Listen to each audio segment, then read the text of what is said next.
नमस्ते friends, welcome to study with Neelam. जय हिंद। आई होप आप सभी लोग बहुत अच्छे होंगे। और इस लेक्चर में हम 10 नवंबर के सभी best top current affairs question with point two point section complete करेंगे। 8 और 9 नवंबर का वीडियो, अगर 9 दिसंबर का वीडियो अभी तक आपने नहीं देखा है तो वो दोनों वीडियो भी चैनल पर अवेलेबल है, उन्हें भी देख सकते हैं आप लोग। ओके, तो चलिए शुरू करते हैं आज का लेक्चर फटाफट। हाल ही में जारी जलवायु परिवर्तन प्रदर्शन सूचकांक 2021 में भारत किस स्थान पर रहा है? देखिए, 2021 इसलिए बोला जा रहा है क्योंकि जो इसमें डाटा यूज किया गया है वो क्या है, 2020 का ही है। अब जो 2021 की रिपोर्ट आएगी तो वो दिसंबर 2021 में आएगी। ओके, तो यहाँ पर क्या बोलेंगे, रिपोर्ट आई है 20 की। ठीक है, क्या है ये रिपोर्ट, 20 की। ठीक है, तो ये कंफ्यूज मत होना 20 और 21 में। तो रैंकिंग जो आंकड़े हैं वो किसके आधार पर आए हैं, 2020 के। तो भारत का स्थान क्या रहा है, भारत का स्थान रहा है इस रैंकिंग में 10वां। यहाँ देखिए, आपको भारत के पिछले वर्ष के जितनी भी रैंक रही है उसको बताया गया है।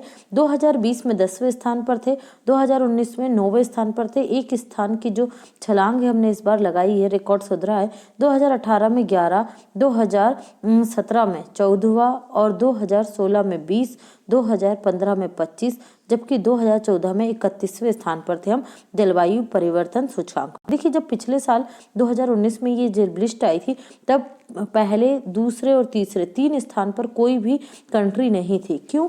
क्योंकि जो जलवायु परिवर्तन के लिए जो समझौता किया गया है, पेरिस समझौता, उसके जो ग्लोबल वार्मिंग की जो लिमिट थी, ठीक है, 2 और 1.5 डिग्री सेल्सियस की जो रणनीति लागू करनी थी, वो रणनीति कोई भी देश लागू नहीं कर पाया था। ठीक है, तो इसलिए 1 से लेकर 3 तक का स्थान किसी भी देश को नहीं दिया गया है, क्योंकि किसी भी देश ने उतना अच्छा प्रदर्शन नहीं किया है।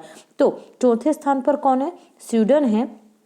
5वें स्थान पर है यूके, 6ठे स्थान पर डेनमार्क, 7वें स्थान पर है मोरक्को, 8वें स्थान पर नॉर्वे, 9वें स्थान पर है आपका चिली और 10वें स्थान पर है इंडिया। ठीक है, जलवायु परिवर्तन प्रदर्शन सूचकांक में। तो ये जो इंडेक्स की जो रैंकिंग है ये बहुत ज्यादा इंपॉर्टेंट है, तो इसको आप याद रखेंगे। ओके, बढ़ते हैं अगले क्वेश्चन की तरफ।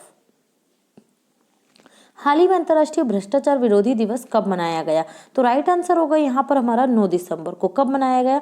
अंतर्राष्ट्रीय भ्रष्टाचार विरोधी दिवस 9 दिसंबर को मनाया गया। उसको मनाने का उद्देश्य है कि लोगों के अंदर जो भ्रष्टाचार है उससे होने वाले जो नुकसान है समाज को, समाज के अंतिम पंक्ति में स्थित लोगों को, उसके प्रति जागरूक करना। ओके, 1 दिसंबर को हमने क्या मनाया, विश्व एड्स दिवस मनाया। 5 दिसंबर को क्या मनाया, विश्व मृदा दिवस मनाया। और 2 दिसंबर को क्या मनाया, राष्ट्रीय पॉल्यूशन कंट्रोल डे मनाया। तो ये डे आप याद रखेंगे। अब बात आई है डे की, तो हम डे देख लेते हैं सभी इंपॉर्टेंट। उससे पहले जो एंटी करप्शन डे है इंटरनेशनल, इसकी थीम क्या रही, इसकी थीम रही recovery and integrity. Recovery and integrity. चलिए तो देख लेते हैं सभी इंपॉर्टेंट दिवस। 1 दिसंबर विश्व एड्स दिवस, थीम रही ग्लोबल सॉलिडेरिटी शेयर्ड रिस्पॉन्सिबिलिटी। 1 दिसंबर को बीएसएफ का स्थापना दिवस मनाया गया, 56वां स्थापना दिवस था ये। नागालैंड का स्थापना दिवस 1 दिसंबर, नागालैंड की स्थापना 1963 में हुई थी। 1 दिसंबर से 10 दिसंबर तक हॉर्नबिल फेस्टिवल का आयोजन नागालैंड में किया जाएगा। 2 दिसंबर विश्व कंप्यूटर साक्षरता दिवस। 2 दिसंबर राष्ट्रीय प्रदूषण नियंत्रण दिवस। 2 दिसंबर अंतर्राष्ट्रीय दास प्रथा उन्मूलन दिवस। 3 दिसंबर अंतर्राष्ट्रीय दिव्यांग दिवस। अंतर्राष्ट्रीय दिव्यांग दिवस की थीम क्या रही, तो थीम रही building back better toward a disability inclusive accessible and sustainable post COVID-19 world. 4 दिसंबर को भारतीय नौसेना दिवस मनाया गया। Indian navy combat ready, credible and cohesive, ये इसकी थीम थी। 4 दिसंबर को ही अंतर्राष्ट्रीय बैंक दिवस भी मनाया गया। 5 दिसंबर को विश्व मृदा दिवस, वर्ल्ड सॉइल डे मनाया गया।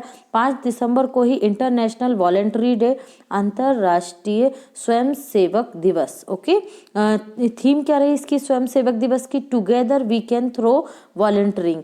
7 दिसंबर को इंडियन फोर्स फ्लैग डे, या इसी को कहेंगे इंडियन फ्लैग डे। ओके, ये 1949 से मनाना प्रारंभ किया। तीनों सेनाओं के जो शौर्य है, जो उनकी उपलब्धता है, जो उनका महत्व है, उसके प्रति जागरूक करने के लिए दिवस मनाया जाता है। 7 दिसंबर को ही इंटरनेशनल सिविल एविएशन डे मनाया गया और इसकी थीम क्या रखी गई, advancing innovation for global aviation development. Okay, 9 दिसंबर को मनाया अंतर्राष्ट्रीय भ्रष्टाचार विरोधी दिवस और इसकी थीम क्या थी, रिकवर विथ इंटीग्रिटी। ओके, तो ये भी आप याद रखेंगे। नेक्स्ट देखते हैं हम क्वेश्चन, हाल ही में निम्न में से किस राज्य के 2 शहरों को यूनेस्को के विश्व विरासत शहरों की सूची में शामिल किया गया है? तो राइट आंसर होगा मध्य प्रदेश। मध्य प्रदेश के जो किला शहर हैं कौन कौन से, एक ग्वालियर और दूसरा है ओरछा।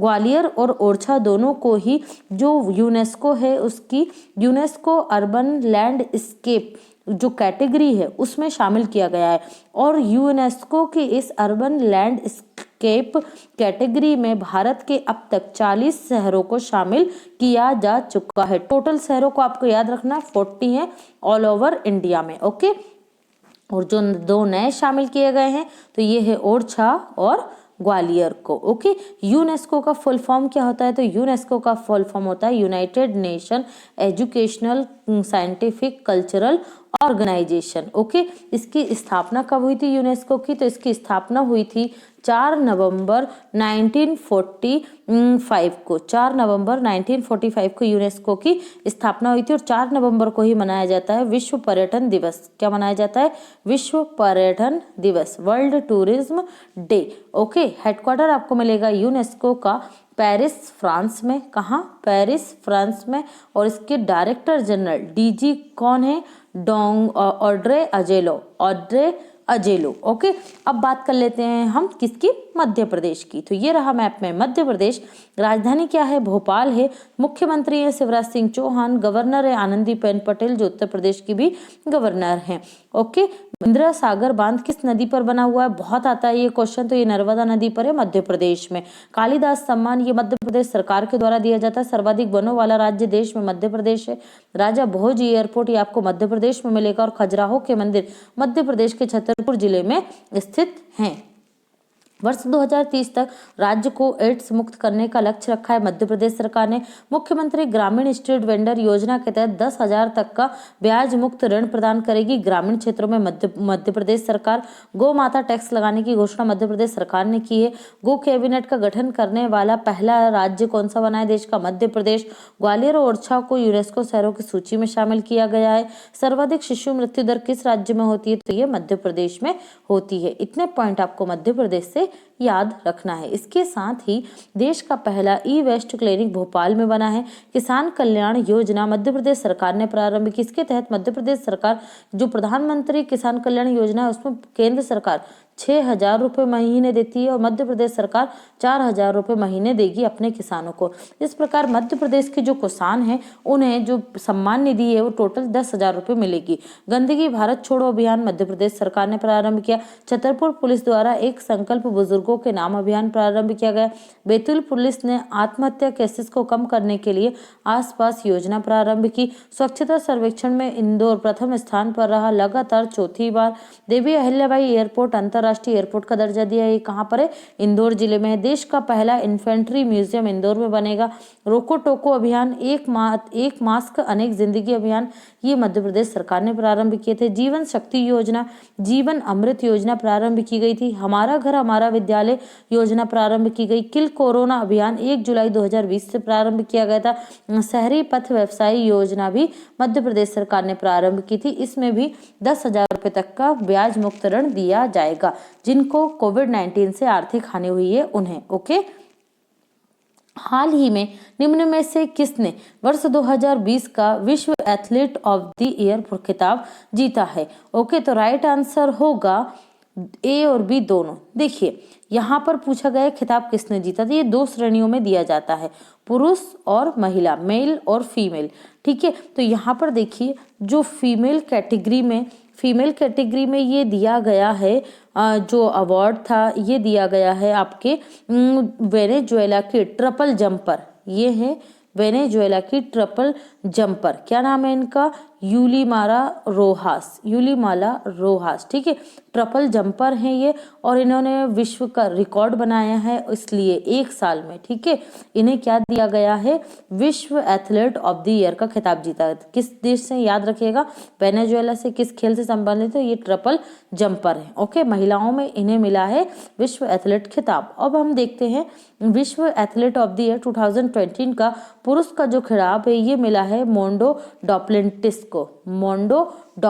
को। ये स्वीडिश पॉल वॉल्टर खिलाड़ी है। क्या है, पॉल वॉल्टर खिलाड़ी हैं, और इन्हें इनका जो खेल था उसमें इनके सर्वश्रेष्ठ प्रदर्शन के लिए 2020 में चुना गया है। ठीक है, याद रखिएगा ये स्वीडिश है। तो पुरुष महिला श्रेणी में यूलीमार रोहास और पुरुष श्रेणी में मोंडो डुप्लेंटिस को चुना गया है, और ये खिताब इन्हें वर्चुअली दिया गया है। ठीक है, तो ये भी आप याद रखिएगा। गीतांजलि राव ये भारतीय अमेरिकी मूल की छोटी बच्ची हैं, और इन्हें टाइम मैगजीन ने किड ऑफ द ईयर घोषित किया है। गौरव शर्मा ये हिमाचल प्रदेश से हैं, हिमाचल प्रदेश के मूल निवासी हैं, और न्यूजीलैंड में सांसद बने हैं। इन्होंने न्यूजीलैंड की भाषा माओरी और संस्कृत में शपथ लिए, इसलिए चर्चा में थे, तो इन्हें भी आप याद रखेंगे।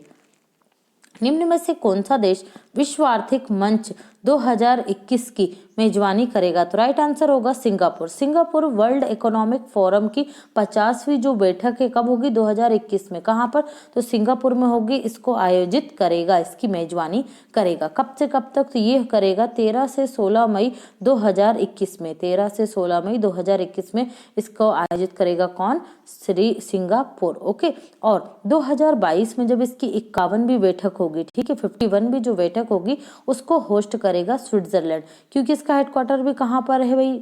अंतरराष्ट्रीय जो विश्व आर्थिक मंच है इसका हेडक्वार्टर कहाँ पर है? तो ये स्विट्जरलैंड के दावोस में है। कहाँ पर? Davos, Switzerland. ओके, 1971 के बाद ये दूसरा मौका है जब इसकी जो बैठक है वो दावोस से बाहर हो रही है। अदरवाइज इसकी जो बैठकें होती है वो स्विट्जरलैंड के दावोस में ही होती थी। ठीक है, अब कहाँ हो रही है? सिंगापुर में हो रही है। 2022 में ये कहाँ होगी? दावोस में ही होगी। ओके, क्या? World economic forum. Okay, next हम देख लेते हैं वर्ल्ड इकोनॉमिक फोरम के बारे में। तो इसकी स्थापना कब हुई? 1971 में हुई थी। हेडक्वार्टर आपको मिलेगा कोलोग्नी, स्विट्जरलैंड में, और चेयरमैन कौन है इसके? क्लास स्वेज हैं। ओके, बात कर लेते हैं सिंगापुर की। तो सिंगापुर ये रहा मैप में, सिंगापुर जो आप व्हाइट कलर में देख रहे हैं। ओके, कैपिटल क्या है? सिंगापुर सिटी है। करेंसी है सिंगापुर डॉलर। प्रेसिडेंट है हलीमा याकूब, और नए प्रधानमंत्री बने हैं ली सियान लुंग। कौन बने हैं? ली सियांग लुंग। देखिए, सिंगापुर से आपको 3-4 पॉइंट्स याद रखना है। फेस रिकॉग्नाइजेशन टेक्निक का प्रयोग करने वाला विश्व का पहला देश बैंकिंग क्षेत्र में कौन बन गया? सिंगापुर बन गया है। ओके, तो ये आप याद रखेंगे। और जो वर्ल्ड कॉम्पिटिटिव इंडेक्स 2020 आया था उसमें सिंगापुर रहा विश्व में टॉप पर, और भारत की रैंक क्या रही? भारत की रैंक रही वर्ल्ड कॉम्पिटिटिव इंडेक्स में 43। क्या रही? 43। तो ये भी आप याद रखेंगे। ओके, और यहाँ पर जो सिंगापुर है, यहाँ की लैब में जो प्रोसेस्ड मीट होता है, ठीक है, उसकी बिक्री पर क्या कर दिया है? उसकी बिक्री को मंजूरी दे दी गई है। तो ये भी आप याद रखेंगे। नेक्स्ट देखते हैं, हाल ही में निम्न में से किसने संयुक्त राष्ट्र का इन्वेस्टमेंट प्रमोशन अवार्ड 2020 जीता है? तो यहाँ राइट आंसर होगा हमारा इन्वेस्ट इंडिया ने। इन्वेस्ट इंडिया ने भारत में जो इन्वेस्टमेंट प्रमोशन किया है उसके लिए यूनाइटेड नेशन के द्वारा इसे सम्मानित किया गया है, संयुक्त राष्ट्र इन्वेस्टमेंट प्रमोशन अवार्ड 2020 से। ओके, इसका इन्वेस्ट इंडिया का हेडक्वार्टर आपको मिलेगा न्यू दिल्ली में, और वर्तमान में इसके एमडी सीईओ कौन है? दीपक बागला इसके एमडी सीईओ हैं। ओके, तो ये सारे पॉइंट आप याद रखेंगे। नेक्स्ट देखते हैं, हाल ही में निम्न में से किस क्रिकेटर के द्वारा क्रिकेट के सभी फॉर्मेट से संन्यास की घोषणा की? तो राइट आंसर होगा पार्थिव पटेल ने। पार्थिव पटेल ने अपने अंतर्राष्ट्रीय क्रिकेट से संन्यास ले लिया, और इसके साथ ही क्रिकेट के सभी फॉर्मेट से संन्यास की इन्होंने घोषणा की है। तो इन्हें भी आप याद रखेंगे। अगर आप स्टडी विथ नीलम चैनल पर पहली बार आए तो फटाफट से हमारे यूट्यूब चैनल को सब्सक्राइब कर लीजिए और बेल आइकन प्रेस करने के बाद ऑल पर जरूर क्लिक करें, जिससे सभी वीडियो के नोटिफिकेशन सबसे पहले आपको प्राप्त हो। आप हमें सभी सोशल नेटवर्किंग साइट्स पे फॉलो कर सकते हैं। टेलीग्राम चैनल को जरूर ज्वाइन कीजिए। यहाँ पर आपको अपने एग्जाम की जो स्टैटिक्स जीके है और with point two point section with current affairs आपको प्राप्त होगा। वीडियो को लाइक करना, शेयर करना और चैनल को सब्सक्राइब करना बिल्कुल ना भूलें। तो चलिए बढ़ते हैं हम पॉइंट टू पॉइंट सेक्शन की तरफ। हाल ही में इतिहास के लिए प्रतिष्ठित, देखिए इतिहास के क्षेत्र में जो लेखन होता है उसके लिए यह पुरस्कार दिया जाता है। कौन सा? पेन हैसल टिल्टमैन प्राइज 2020 से अनीता आनंद को सम्मानित किया गया। ये ब्रिटिश भारतीय मूल की पत्रकार एवं लेखिका हैं। कौन? अनीता आनंद। और इनकी जो बुक है, क्या है इनकी बुक का नाम? इनकी बुक का नाम है द पेसेंट एसिनेशन। ठीक है, तो ये जो द पेसेंट एसिनेशन इनकी बुक है, इसमें इन्होंने 1919 के जो जलियांवाला बाग हत्याकांड था उसके संदर्भ में, उस कहानी में एक युवक के बारे में वर्णन किया है। ठीक है, तो ये इतिहास की एक महत्वपूर्ण घटना थी। और जो पेन हैसल टिल्टमैन प्राइज है, ये इतिहास की ही किसी घटना के ऊपर लेखन के लिए दिया जाता है। ओके, राजकमल झा को तीसरे रविंद्रनाथ टैगोर साहित्य पुरस्कार 2020 से सम्मानित किया गया था। कमेंट सेक्शन में बताएंगे आप मुझे कि राजकमल झा के जो पुस्तक है, ठीक है, जो उपन्यास है उसका नाम क्या है। रणेंद्र को श्रीलाल शुक्ल स्मृति पुरस्कार 2020 से सम्मानित किया गया है। हाल ही में शेख सबा अल खालिद अल सबा कुवैत के दोबारा क्या बन गए? प्रधानमंत्री बन गए हैं। कुवैत की कैपिटल क्या है? कुवैत सिटी है। ओके, और करेंसी क्या है? दिनार। और यहाँ के प्रधानमंत्री कौन बन गए? शेख सबा अल खालिद अल सबा। ओके, बिहार सरकार के द्वारा प्रवासी पक्षियों को बचाने के लिए पक्षी उत्सव आयोजित किया जाएगा। ओके, जो प्रवासी पक्षी हैं उनके शिकार को रोकने के लिए और उनके लिए इको फ्रेंडली आवास प्रदान करने के लिए यह आयोजन करेगी कौन? बिहार सरकार। कहाँ करेगी ये आयोजन? बिहार सरकार तो ये करेगी भागलपुर जिले में। ओके, भागलपुर जिले में ही देश का पहला क्या है? कछुआ पुनर्वास केंद्र स्थापित किया गया है। तो ये भी आप याद रखेंगे। कोसी रेल मेगा प्रोजेक्ट का उद्घाटन प्रधानमंत्री मोदी ने बिहार में किया था। इस रेल प्रोजेक्ट की लंबाई कितनी है? 1.9 किलोमीटर। देश का पहला डॉल्फिन शोध केंद्र पटना के बिहार में स्थापित किया गया है। बिहार के पटना में स्थापित किया गया है। हाल ही में अमेरिका के नए रक्षा सचिव कौन बन गए हैं? लॉयड ऑस्टिन बन गए हैं। अमेरिका के राष्ट्रीय सुरक्षा सलाहकार बने जैक सुलिवन और अमेरिका के विदेश मंत्री बन गए हैं एंटी ब्लिंकेन। तो ये सभी इंपॉर्टेंट अपॉइंटमेंट्स है, इन्हें आप याद रखेंगे। यहाँ पर एक इंपॉर्टेंट क्वेश्चन है आपके लिए। दक्षिण अमेरिकी देश अर्जेंटीना द्वारा मिलेनियर्स टैक्स लगाया जाएगा, अर्थात कोरोना वायरस महामारी के समय चिकित्सा आपूर्ति और राहत सामग्री के भुगतान के लिए देश के सबसे अधिक धनी लोगों पर यह टैक्स लगाया जाएगा, जिनकी आय क्या है? 200 मिलियन पेसो है। पेसो किसकी करेंसी? अर्जेंटीना की करेंसी है पेसो। 200 मिलियन से ज्यादा, या इसे ही हम कहेंगे 18 करोड़ से ज्यादा जिनकी आय है वो क्या करेंगे? ये मिलेनियर्स टैक्स देंगे। ओके, अर्जेंटीना की कैपिटल क्या है? Buenos Aires. Currency Argentinian peso. और यहाँ के राष्ट्रपति कौन है? अल्बर्टो फर्नांडिस।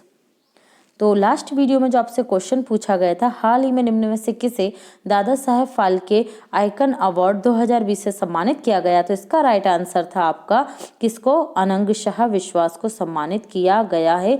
ये अभिनेत्री हैं, ऑनलाइन जो सीरीज आती है मिर्जापुर सीरीज उसकी। ओके, तो इन्हें यह पुरस्कार दिया गया है। और इस वीडियो का आपका क्वेश्चन है, हाल ही में निम्न में से किसे रविंद्रनाथ टैगोर साहित्य पुरस्कार 2020 से सम्मानित किया गया है? तो ये रहे आपके ऑप्शन। आई होप आप सभी लोग आंसर करेंगे। और मुझे ये भी बताइएगा कि राजकमल झा का किस जो रचना है उसके लिए ने ये अवार्ड दिया गया है। Okay friends, thanks for watching. Have a great day and take care.